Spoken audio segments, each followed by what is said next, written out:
is we have to take some ink. If you're at home, I gave you an ink in like this. If you're not at home, there's an ink bottle right back there that you're going to use.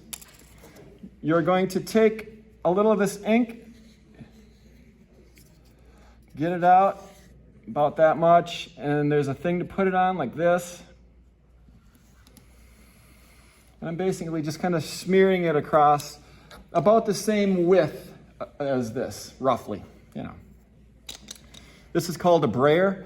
We're going to take the brayer and we're going to start rolling out this ink. What I'm not doing is just this where I'm not lifting it up, because then it only covers the same spot over and over. So I'm lifting it up like this at first until there's ink on the whole brayer. And then you might notice that when you first do it, it's very thick. And what I'm doing is I'm trying to thin it out because we don't want a very, very thick layer of ink. We just need a very thin layer of ink over the top of our thing.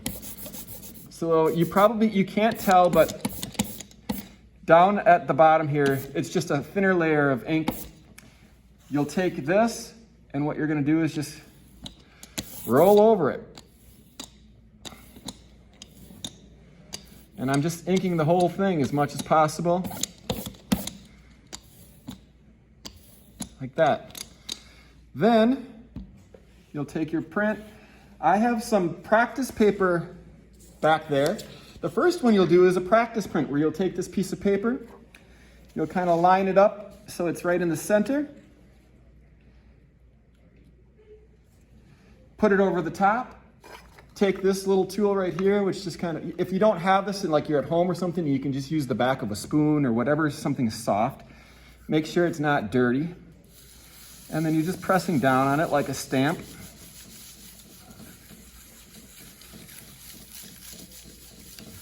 And you're going to look at this. This is the test print. Once you do it, you'll take it off. You'll look at it. You'll be like, ooh, I don't like this here. I don't like this here. You can carve out what you don't like, you know, just change it up. All you'll have to do is wash this off. Look at the things you do like and keep them. Things that you want to tighten up or change, just cut those off. And then you'll ink it up again until you get it the way you want it. After you get it the way you want it, you'll take a piece of actual print paper that's the same size, and you will do the same thing with this, or with the actual print paper. It's a little bit higher quality paper made just for printing. One thing to note, when you hand it in, it's important that your borders are a certain way. So your borders should have the same amount of space on the side, top, and side, and more on the bottom, so that it's heavier on the bottom, okay?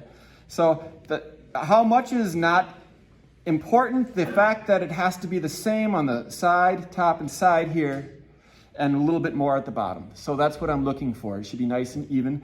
That means if it's not even, you'll have to go over to the cutter or use an X-Acto knife and a ruler and cut it so that it's nice and equal on all the sides except for the bottom.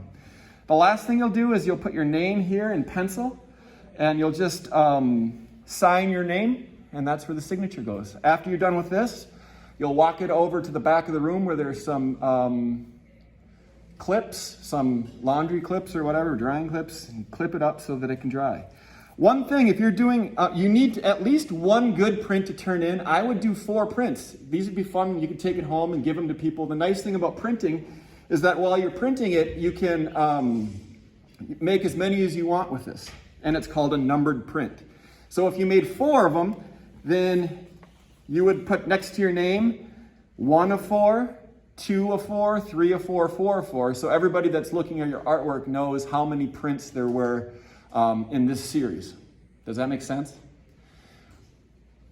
For what you need to know is you need at least one really good print with the sides the equal, your name printed on it, to take a picture of and turn in for a grade.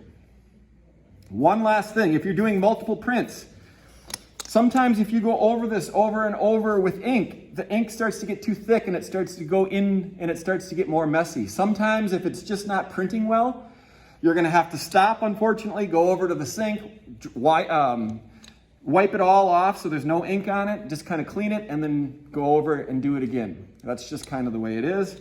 The other thing you want to stay away from is you'll see here in the body, it's kind of light. It's not nice and dark. So for the next print, you want to put a little bit more ink on there so that it's nice and solid black where you want it black. Those are the things you're looking for. Does anyone have any questions about kind of what we're doing or how to do it? Pretty straightforward.